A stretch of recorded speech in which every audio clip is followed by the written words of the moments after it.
तो जैसा कि लास्ट एपिसोड में हमने देखा था कि केजिन और हेवनली केओस पाथ के सक्सेसर शियांग टियान के दरमियान जबरदस्त मुकाबला हुआ, मगर इत्तेफाक से ज़ाओ चेन भी उसी सिटी में आ चुका था। उसने देखा कि इस बंदे के पास स्काई पियर्सिंग स्पीयर है, जो कि उसे काफी ज्यादा पसंद आ गया। इसलिए अब ज़ाओ चेन भी इस बैटल में कूद पड़ा। उसे देखकर ही केजिन वहाँ से भाग निकलती है, क्योंकि उसे पता था कि ये बंदा कभी भी उसका गेम ओवर कर देगा। वहीं पर ज़ाओ चेन ने शियांग टियान को तगड़ी टक्कर देते हुए बुरी तरह से घायल कर दिया, जिसके चलते वो बंदा वहाँ से भाग निकलता है और यहाँ पर ज़ाओ चेन को उसका स्पीयर हासिल हो गया। मगर शियांग टियान के डिवाइन डेविल विंग्स के लिए उसे फॉलो करते हुए एक सिटी में पहुँच जाता है, जहाँ पर शियांग टियान तो नहीं था, मगर एक एल्डर से उनकी मुलाकात हो गई।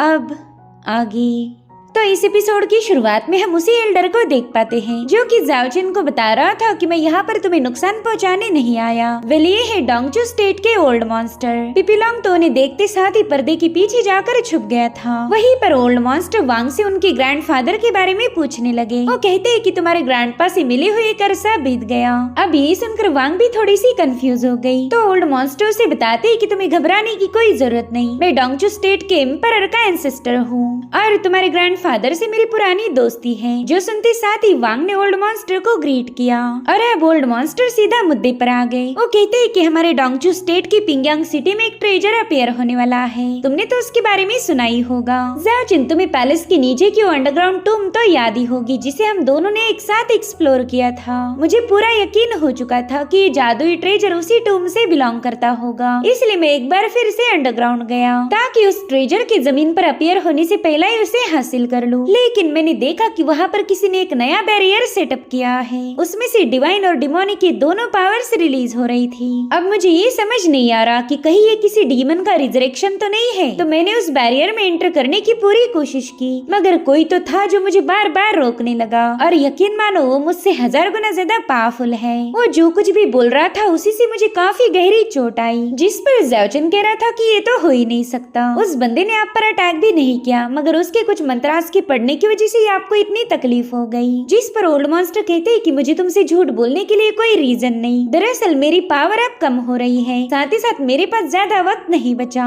इसलिए तो मैं तुमसे मदद मांगने यहाँ आया हूँ। मैं चाहता हूँ कि जब वो ट्रेजर अपीयर हो जाए तब तुम हावी बो को होल्ड करो, साथ ही तुम्हें अपनी थोड़ी सी पावर्स भी मुझे उधार देनी पड़ेगी, क्योंकि ऐसे क्रूशियल मौके पर हमारे कई सारे दुश्मन डोंगचू स्टेट पर अटैक कर सकते हैं। हो सकता है कि वो लोग रॉयल फैमिली को नुकसान पहुँचाए, और तुम ये बात अच्छे से जानते हो कि मैं अपने फैमिली को प्रोटेक्ट करने के लिए किसी भी हद तक जा सकता हूँ। हालांकि ज़ाओ चेन को ओल्ड मॉन्स्टर की बातों पर रत्ती भर भी यकीन नहीं था। वो दिल ही दिल में कहने लगा कि रॉयल फैमिली को प्रोटेक्ट करना तो बस एक बहाना है, उस ट्रेजर का यूज करके अपनी लाइफ को एक्सटेंड करना ही तुम्हारा गोल होगा। तो अब ज़ाओ चेन उन्हें पोलाइटली मना करते हुए कहने लगा कि मैं इस मिशन पर आपका साथ नहीं दे सकता, मैं इतना ताकतवर नहीं हूँ कि पावरफुल कल्टिवेटर्स का मुकाबला कर पाऊँ। जो सुनते साथ ही ओल्ड मॉन्स्टर उसे समझाने लगे कि तुम खुद को कमजोर मत बोलो, तुम भी अच्छे से जानते हो कि तुम्हारे खून के एक कतरे से ही हावी वो अपनी अनलिमिटेड पावर को अनलिश कर सकता। इनफैक्ट एक छठी रैंकिंग वाला मास्टर भी तुम्हारे सामने घुटने टेक देगा। मगर फिर भी ज़ाओ चेन ने उन्हें मना कर दिया। वो कह रहा था सीनियर, शायद आपको पता नहीं, अब मैं पहले से काफी ज्यादा कमजोर बन चुका हूँ। अब यहाँ पर ओल्ड मॉन्स्टर भी समझ गए कि ज़ाओ चेन ऐसे तो नहीं मानने वाला, इसे जरूर से कोई न कोई रिश्वत देनी पड़ेगी,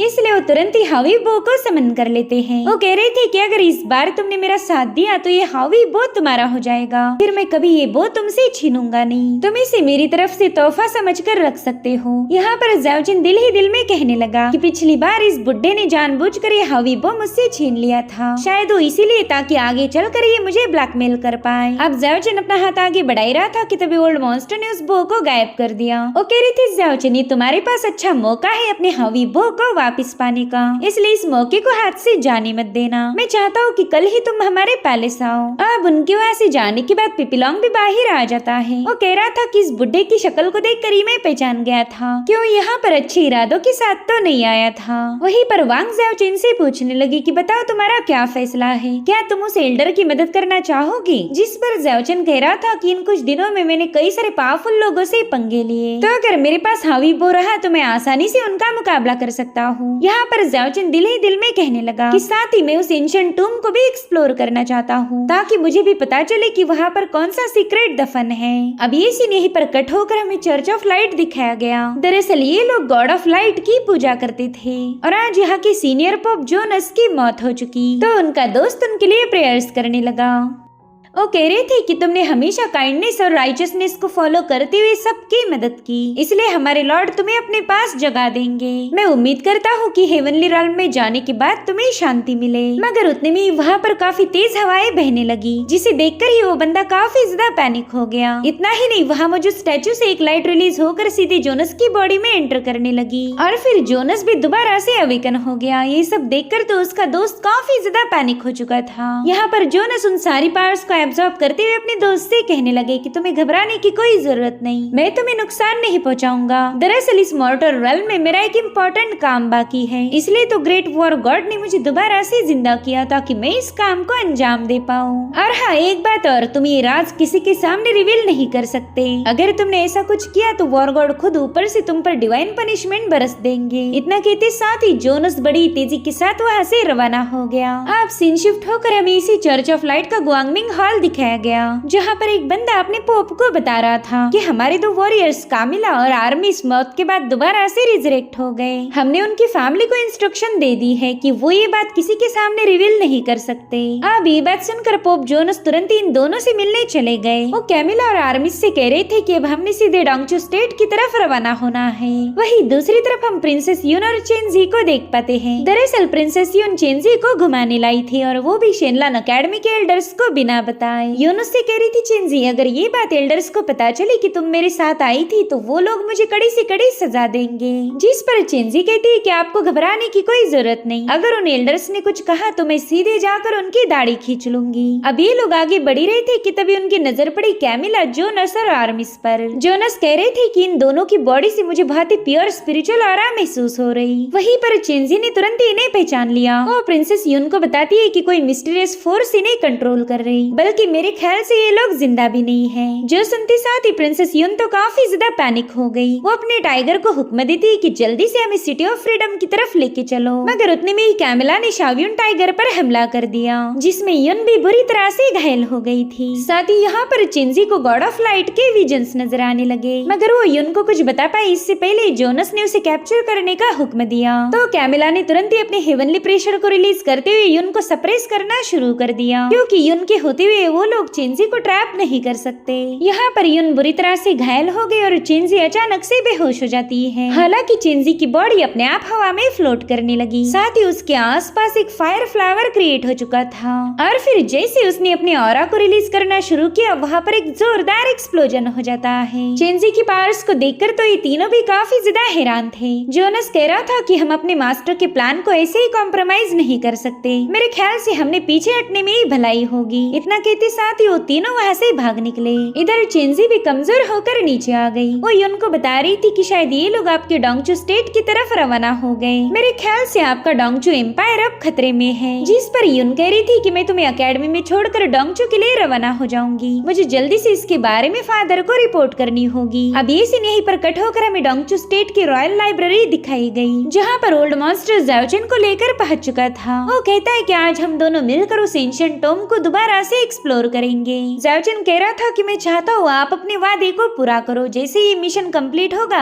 हवीबो मेरे पास आ जाना चाहिए और तब तक मैं आपको पूरा सपोर्ट करूंगा। अब यहाँ पर ओल्ड मॉन्स्टर एक सीक्रेट चेम्बर को ओपन करते हुए सीधे अंडरग्राउंड में पहुंच गए, जहाँ पर इनके सामने एक बहुत ही पावरफुल बैरियर सेटअप था।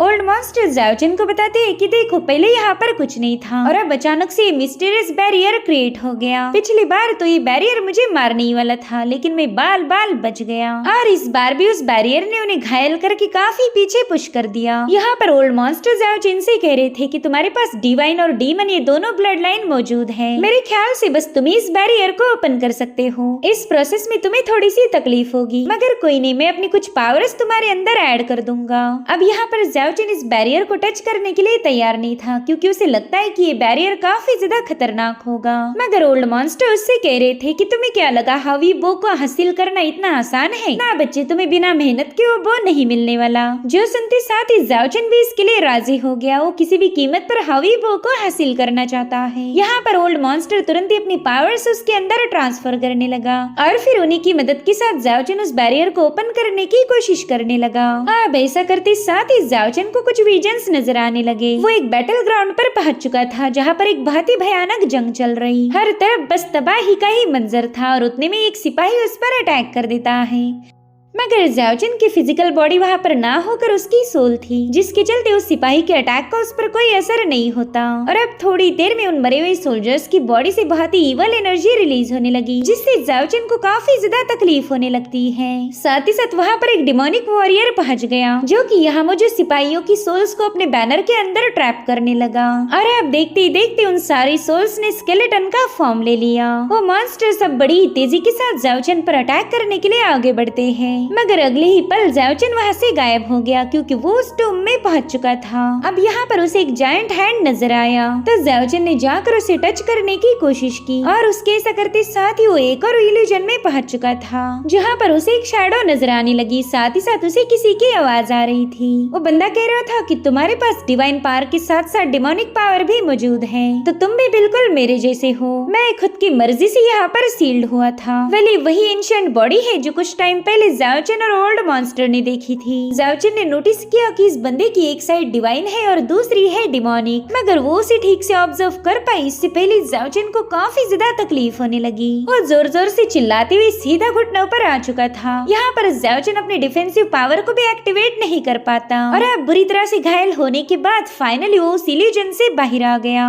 ओल्ड मॉन्स्टर को बता रहा था कि यहाँ पर डिवाइन और डिमोनिक के दोनों पावर्स मौजूद हैं। साथ ही मुझे एंशिएंट बैटल ग्राउंड का एक भयानक नजारा दिखाया गया और फिर आखिर में मैंने उस फिगर को देखा जिसके पास डिवाइन और डिमोनिक के दोनों पावर्स मौजूद हैं। ओल्ड मॉन्स्टर उससे पूछ रहे थे कि बताओ क्या इसके अलावा तुम्हें कुछ और नजर आया? तो जाओचन उन्हें तुरंत ही उस जेड हैंड के बारे में बता देता है। वो कहने लगा कि वो जेड हैंड काफी ज्यादा मिस्टीरियस और अजीब था। उसे छूते साथ ही मुझे भयानक पेन को महसूस करना पड़ा। अब इस जेड हैंड का जिक्र सुनते ही ओल्ड मॉन्स्टर काफी ज्यादा एक्साइटेड हो गए। वो कहते जाओचन मेरे ख्याल से यही वो मिस्टीरियस ट्रेजर है जो कि कुछ ही दिनों में अपीयर हो जाएगा। लास्ट टाइम फुल मून के वक्त बहुत ही गजब का फिनोमिना अपीयर्ड हुआ था। पूरे आसमान में बहुत ही तेज रोशनी फैल चुकी थी और मेरे ख्याल से अब 5 दिनों के बाद दोबारा से फुल मून होगा। मुझे पूरा यकीन है कि उसी वक्त ये ट्रेजर अपीयर होगा। ये इतना ज्यादा भयानक है कि एक बार फिर से हमारी कल्टीवेशन की दुनिया में क्यास मचेगा। वैसे भी किसी भी कल्टीवेटर को पावरफुल ट्रेजर की जरूरत होती, तो इस मौके को कोई हाथ से नहीं जाने देगा। जल्दी दुनिया के हर एक कोने से पावरफुल वॉरियर्स यहाँ पर पहुँच जाएंगे और उसी दिन मुझे तुम्हारी मदद की जरूरत पड़ेगी। हम दोनों को मिलकर उन सभी मास्टर्स का मुकाबला करना है। इसीलिए मैंने डिसाइड किया कि क्यों ना हावी बो को अभी के अभी तुम्हारे हवाले कर दूं, ताकि तुम इस डिवाइन ट्रेजर के साथ थोड़ा सा वक्त बिता पाओ। बस एक बात याद रखो, जब भी मुझे तुम्हारी जरूरत पड़ेगी उस वक्त तुमसे कोई गलती नहीं होनी चाहिए, वरना हमारा सारा प्लान फेल हो जाएगा। इतना कहते साथ ही उन्होंने जाओचन की तरफ उसका हावी बो पास कर दिया। जाओचन अपने हावी बो को दोबारा से हासिल करने के बाद काफी ज्यादा खुश था। वहीं पर ओल्ड मॉन्स्टर उससे कहने लगे कि अब तुम्हें होटल में रुकने की कोई जरूरत नहीं। पैलेस में जो तुम्हारा पुराना कमरा था वहीं पर मैंने तुम्हारे रहने का इंतजाम करवा दिया है। इसलिए अब जाओचन तुरंत ही अपने उस कमरे की तरफ रवाना हो गया। वो कह रहा था कि जगह तो बिल्कुल भी नहीं बदली, बदल तो मैं गया हूँ, अब मैं पहले जैसा नहीं रहा। अब थोड़ी देर बाद जाओचन पैलेस के गार्डन की तरफ रवाना हो गया। उसने देखा कि वहाँ पर तो कल्टीवेटर्स की भीड़ लगी है जो कि किसी को दावत में इनवाइट कर रहे थे। वो कह रहे थे कि हमने आपके लिए एक बढ़िया सा इंतजाम करके रखा है, तो प्लीज दावत में शामिल जरूर होना। वाले मेहमान कोई और नहीं बल्कि मिंग केजिन थी और उसके साथ हम प्रिंसेस यून की बड़ी सिस्टर सेंटेस शियू को भी देख पाते हैं। अब उन कल्टीवेटर्स के वहाँ से जाते ही जाओचन इनके सामने आ गया। सेंटेस शियू उसके पास हावी बो को देखकर ही समझ गई थी कि शायद ओल्ड मॉन्स्टर से जाओचन की ऑलरेडी मुलाकात हो चुकी है। यहाँ पर जाओचन मिंग केजिन को देखकर हैरान था और वहीं पर मिंग केजिन भी उसे देखकर गुस्सा हो जाती है। वो कह रही थी बताओ तुम यहाँ पर क्यों आए हो? जिस पर जाओचन उसे ताना मारते हुए कहने लगा कि अगर तुम्हारे जैसे लोग यहाँ पर आ सकते हैं तो भला मैं क्यों नहीं आ सकता? मैं तो तुमसे 1000 गुना ज्यादा अच्छा हूँ। यहाँ पर शियू को समझ नहीं आ रहा था कि दोनों एक दूसरे पर इतना ज्यादा गुस्सा क्यों हो रहे। उतने में जाओचन मिंग केजिन से कहने लगा कि उस दिन की ड्यूल तो हमारी अधूरी रह गई। मुझे खुशी होगी कि अगर मिंग केजिन दोबारा से मेरे साथ मुकाबला करे। अब ये सुनकर मिंग केजिन को काफी ज्यादा गुस्सा आ रहा था। वो कहती कि पता नहीं तुम कौन से ड्यूल की बात कर रहे हो, मैंने तो तुम्हारे साथ कभी कोई बैटल नहीं की। जो सुनते साथ ही ज़ाओजिन तुरंत ही अपने उस स्काई पियर्सिंग स्पीयर को समन कर लेता है, जो कि उसने हेवनली क्योस पाथ के सक्सेसर शियांग टियान को हरा के हासिल किया था। वो कह रहा था केजिन, पता नहीं तुम सेंटे शिव के सामने इतनी शर्मा क्यों रही हो, चलो जल्दी से आकर मेरे साथ मुकाबला करो। इधर केजिन का मुंह तो देखने लायक हो गया था। वो सोचती कि इस बंदे के पास हावी बो जैसा डिवाइन आर्टिफैक्ट है, और ये क्या कम था जो इसने स्काई पियर्सिंग स्पीयर को भी हासिल कर लिया। अब तो इससे पंगे लेना और भी ज्यादा मुश्किल हो जाएगा। इसलिए वो ज़ाओजिन से गुस्से में पूछने लगी कि बताओ ये स्काई पियर्सिंग हेलबर्ड तुम्हारे पास कहाँ से आ गया? कहीं ऐसा तो नहीं कि डीमन किंग शियांग टियान ने तुम्हारी वफादारी से खुश होकर तुम्हें तोहफा दिया? क्योंकि जहाँ तक मुझे याद है तुमने मेरे खिलाफ जाकर उसे बचाने की कोशिश की थी। जिस पर ज़ाओजिन कहता है कि सच बताओ तो मैं तुम दोनों को बचाना नहीं चाहता था। मेरा प्लान तो ये था कि तुम दोनों एक दूसरे को खत्म कर दो, मगर बड़े ही अफसोस की बात है कि तुम उसके हाथों जिंदा बच गई। खैर, जब तुम मुझे देखकर डर के मारे भाग निकली थी, उसी वक्त मैंने डीमन शियांग टियान का मुकाबला किया। ये सुनकर तो अब मेंग केजिन को उस पर और भी ज्यादा गुस्सा आ गया। वो कहती, ज़ाओजिन तुम एक नंबर के मतलबी हो। तुमने जानबूझकर मेरा इस्तेमाल किया ताकि तुम इस स्काई पियर्सिंग हेलबर्ड को हासिल कर पाओ। अगर तुम उस मुकाबले में इंटरफेयर नहीं करते तो शायद डीमन किंग शियांग टियान मेरे हाथों मारा जाता और फिर उसका स्काई पियर्सिंग हेलबर्ड भी मेरा हो जाता। जिस पर ज़ाओजिन कहते हैं, हाँ ये बात तो तुमने मैदान छोड़कर भागने से पहले सोचनी चाहिए थी। खैर, अगर तुम वहाँ से नहीं भागती तो शायद हम दोनों मिलकर उसे मार सकते थे। जिस पर केजिन कहने लगे, अच्छा तो अब मैं तुम्हारा प्लान समझ गई। तुम चाहते हो कि अब मैं तुम्हारे साथ टीम अप होकर उस शियांग टियान का मुकाबला करूं। जिस पर ज़ाओजिन कह रहा था, बिल्कुल मैं भी उसे मारना चाहता हूँ क्योंकि वो क्योस पाथ का सक्सेसर है, और तुम भी उसे इसलिए मारना चाहती थी क्योंकि वो तुम्हारा दुश्मन है। अगर हम दोनों एक साथ मिल जाए तो फिर शियांग टियान का काम तमाम हो जाएगा। मैं जानता हूँ तुम मुझ पर गुस्सा हो, लेकिन टीम अप करने के अलावा तुम्हारे पास और कोई चारा नहीं, क्योंकि जल्दी पाथ ऑफ डिस्ट्रक्शन का सक्सेसर भी इमर्ज होने वाला है। अगर तुम तब तक शियांग टियान को मार नहीं पाई तो फिर वो दोनों मिलकर तुम्हें खत्म कर देंगे। तुम्हें ऐसा लग रहा होगा कि तुम यहाँ पर किसी और को अपनी मदद के लिए ला सकती हो, लेकिन यहाँ पर तुम्हारा अंदाजा पूरी तरह से गलत है। बस कुछ ही दिनों में डोंगचू स्टेट का रहस्यमयी ट्रेजर अपीयर होगा, तो लोग उस ट्रेजर को छोड़कर भला तुम्हारी मदद क्यों करेंगे? तो मैं ही तुम्हारे लिए एक बेस्ट चॉइस हूँ, इसलिए सोच समझ कर जवाब देना। यहाँ पर ज़ाओजिन दिल ही दिल में कहने लगा कि मेंग केजिन, मैं जानता हूँ तुम डिमोनिक पाथ की सबसे बड़ी दुश्मन हो, उन्हें मिटाना ही तुम्हारी जिंदगी का मकसद है, तो तुम मेरे इस ऑफर को मना नहीं कर सकती। और मैं ये भी जानता हूँ कि जैसे तुम्हें सही मौका मिलेगा तुम मुझे मारने के लिए जरा भी कतराओगी नहीं। पता नहीं मैंने इसका कौन सा बड़ा नुकसान किया जो ये हाथ धोकर मेरे पीछे पड़ी रहती। वहीं पर मेंग केजिन भी ज़ाओजिन के ऑफर के बारे में सोच रही थी। वो अच्छे से जानती है कि हेवनली क्योस पाथ और पाथ ऑफ डिस्ट्रक्शन के सक्सेसर्स का मुकाबला वो अकेले नहीं कर सकती, इसलिए वो तुरंत ही ज़ाओजिन के साथ टीम अप होने के लिए तैयार हो गई। मगर उसकी एक कंडीशन थी, वो कहती है कि अगले 6 महीनों तक तुम मेरे साथ कोई झगड़े नहीं करोगे, जिसके लिए ज़ाओजिन भी राजी हो गया। वेल, इन दोनों का सारा डिस्कशन वांग ने भी सुन लिया था और तभी वहाँ पर केली पहुंच जाता है। ये वही बंदा है जिसके साथ वांग की कुछ दिनों पहले ही मुलाकात हुई थी। वेल, इस बंदे का लुक वांग के बड़े भाई कियान लॉन्ग से मैच करता था, इसलिए पिछली बार वांग केली के सामने काफी ज्यादा इमोशनल हो गई। केली उससे कह रहा था, मिस वांग कुछ दिनों पहले मैंने आपको एक आइस का लोटस दिया था। मैंने आपसे कहा था कि अगर हमारी दोबारा मुलाकात हुई और वो लोटस तब तक आपके पास रहा तो मैं आपको एक इटर्नल लोटस दूंगा। और तभी वांग को याद आता है कि उस फ्लावर को तो कमबख्त पिपी लॉन्ग ने पहले ही खा लिया था। वो खुश होकर कहने लगा कि अरे वाह, इस आइस को चबाने में तो काफी ज्यादा मजा आ रहा। मैंने आज तक ढेर सारे खुशबूदार फ्लावर्स खाए थे, मगर ये उनके मुकाबले काफी ज्यादा गजब है।